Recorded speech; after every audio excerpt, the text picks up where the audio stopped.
Maintenant, la nomenclature des éthers. C'est probablement le plus difficile, les éthers. Les éthers sont difficiles parce qu'ils semblent interrompre la molécule. Ce que je veux dire par là, c'est que les éthers, c'est lorsque tu as un oxygène qui est entre deux carbones.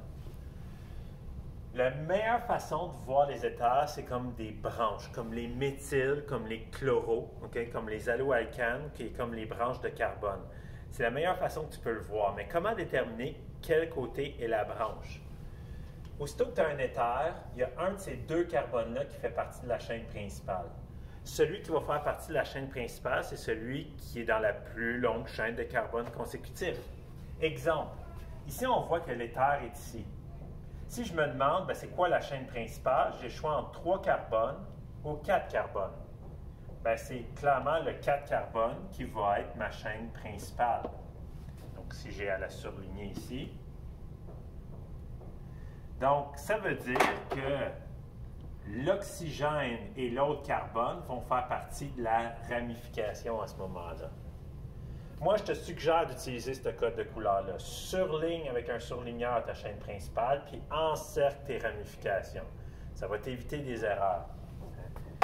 Ici, ma chaîne principale a le 4 carbone. Ça, c'est but.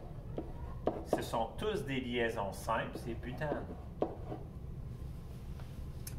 Ensuite, il me reste ma ramification à nommer. Une ramification à 3 carbones, normalement, j'aurais appelé ça du propyle. Mais ici, ce n'est pas juste une ramification de 3 carbones, il y a un oxygène qui sépare le 3 carbones et ma chaîne principale. Dans ce temps-là, on va appeler ça un propoxy. Donc, on ajoute oxy au lieu de il pour dire que j'ai un oxygène puis ensuite 3 carbones. Donc, ici, c'est du propoxybutane. Et encore une fois, je dois indiquer la position. Je vais donner la plus petite numérotation possible. C'est du 2-propoxybutane. Maintenant, pouvez-vous nommer celui-là ici qui a 2 groupements éthers?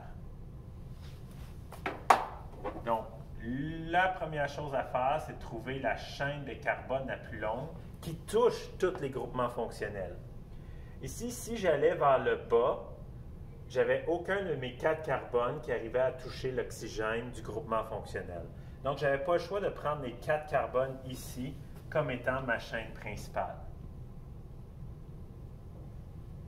Ensuite, ces 4 carbones, toutes des liaisons simples, c'était du butane. Ce qui me reste à nommer, c'est ça ici et ça ici. Ça, c'est un méthoxy. Donc, un carbone accroché à un oxygène. Ça, c'est la même chose. C'est un méthoxy. Et ça ici, c'est un méthyle.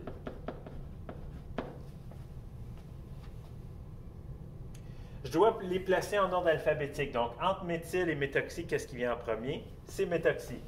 Méthoxy va être placé avant méthyle. Maintenant, j'ai 2 méthoxys. J'ai celui-là et celui-là ici, fait que je vais ajouter un di ici.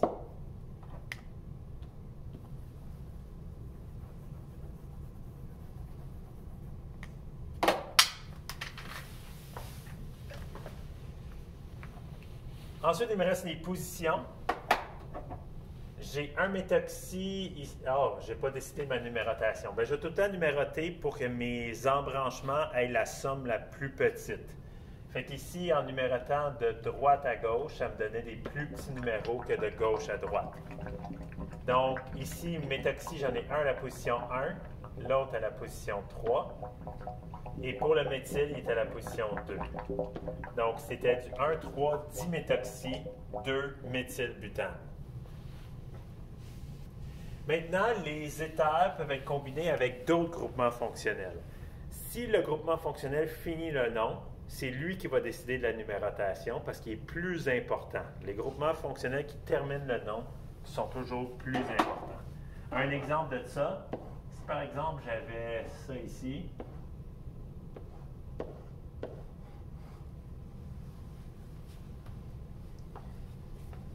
donc pour nommer ça ici,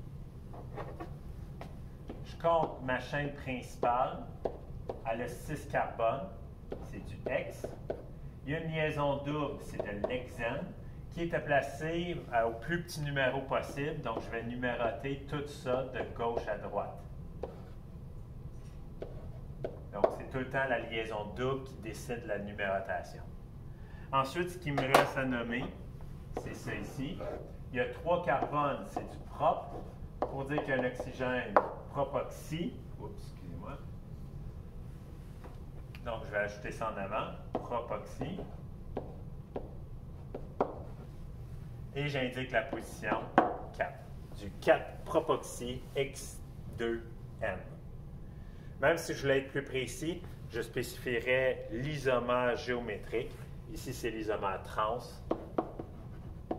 Donc, c'est du trans 4 propoxy X2N.